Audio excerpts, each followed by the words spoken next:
जगातील सर्वात उंच छत्रपती शिवाजी महाराजांची मूर्ती पाहायला तुम्ही या ठिकाणी येऊ शकताय। हे स्मारक त्या ठिकाणी वरच्या बाजूला आहे, जो राजकोटचा किल्ला आहे त्या किल्ल्याच्या नमस्कार मित्रांनो, तो सध्या मी मालवण या ठिकाणी आलेलो आहोत। जगातील सर्वात उंच अशी छत्रपती शिवाजी महाराजांची मूर्ती पाहायला, आणि जे शिवतीर्थ आहे स्मारक आपण म्हणू शकतोय, ते स्मारक त्या ठिकाणी वरच्या बाजूला आहे, जो राजकोटचा किल्ला आहे त्या किल्ल्याच्या बाजूलाच आपल्याला हे शिवतीर्थ पाहायला मिळते। मित्रांनो, हे स्मारक पाहायला मिळते छत्रपती शिवाजी महाराजांचं। तर ते स्मारक पाहण्यासाठी आलेलो आहे। मी आहे, अभिदा आहेत, आमचे सिद्धू आहे, पंचकृषी आपले आजराचे सपला विषय आलेले आहेत, सचिन आहे। तर पाहूया राजकोट येथील छत्रपती शिवाजी महाराजांची प्रतिकृती मूर्ती।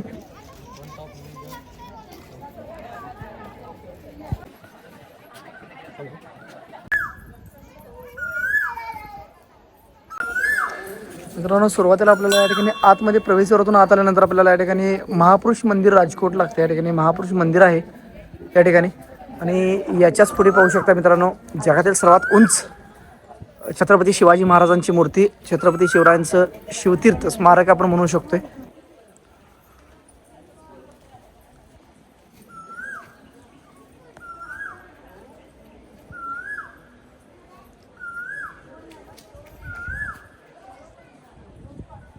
तर माझ्यासोबत पहिल्यांदाच आलेले आपले मित्र आजऱ्याचे इन्फ्लुएन्सर सपला विषय आहेत यूट्यूबर।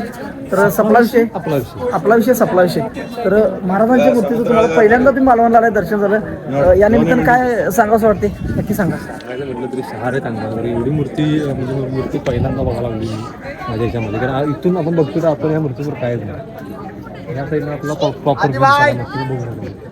नमस्कार मित्र, सर्वांना जय शिवराय। तर आज मी आलेलो आहे मालवण या ठिकाणी असलेलं राजकोट जवळील छत्रपती शिवाजी महाराजांची मूर्ती पाहण्यासाठी, जे आहे जगातील सर्वात उंच असं स्मारक आपल्याला शिवतीर्थ छत्रपती शिवाजी महाराजांचं या ठिकाणी पाहायला मिळते। मित्रांनो, तर कधी मालवणला जर तुम्ही आलात तर मालवणला आल्यानंतर तुम्ही स्वराज्यामध्ये 350-400 वर्षानंतर आजही समुद्रामध्ये ताटमानेने उभा असणारा महाराजांचा सिंधुदुर्ग पहा, म्हणजे मराठ्यांच्या शौर्याच्या गाथा सांगणारा सिंधुदुर्ग आजही आपल्याला उभा असलेला पाहायला मिळते। मित्रांनो, त्या सिंधुदुर्गवर ते गेला तर छत्रपती शिवाजी महाराजांच्या हाताचे आणि पायाचे ठसे आजही 450 वर्षानंतर आपल्याला पाहायला मिळतात। मित्रांनो, सिंधुदुर्ग पहा, आणि सिंधुदुर्ग पाहिल्यानंतर इथूनच जवळ आपल्याला एक किलोमीटरच्या अंतरावरती जगातील सर्वात उंच छत्रपती शिवाजी महाराजांची मूर्ती पाहायला तुम्ही या ठिकाणी येऊ शकताय, जे आपण शिवतीर्थ म्हणू शकतो, स्मारक म्हणू शकतोय। या ठिकाणी ही आपली मूर्ती माझ्या पाठीमागे पाहू शकता मित्रांनो, जवळजवळ 91 फूट उंच असलेली मूर्ती माझ्या बॅक साईडला आपल्या या ठिकाणी राजकोटवरती पाहायला मिळते मित्रांनो। आणि या मूर्तीच्या हातामध्ये जी तलवार आहे, ती तलवार आपल्याला 23 फुटाची तलवार या ठिकाणी या मूर्तीच्या या शिवतीर्थावरती आपल्याला पाहायला मिळते। याचबरोबर ही मूर्ती जगप्रसिद्ध शिल्पकार राम सुतार यांनी बनवलेली आहे मित्रांनो। आणि या ठिकाणी मालवण आल्यानंतर आपल्याला राजकोटचा जो जुना किल्ला आहे याच्या जवळच आपल्याला हे राजकोटवरती छत्रपती शिवाजी महाराजांचे स्मारक आपल्याला पाहायला मिळते, शिवतीर्थ पाहायला मिळते मित्रांनो।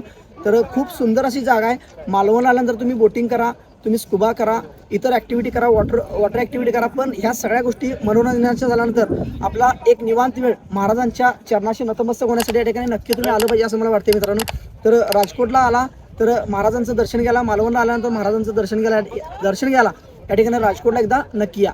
धन्यवाद।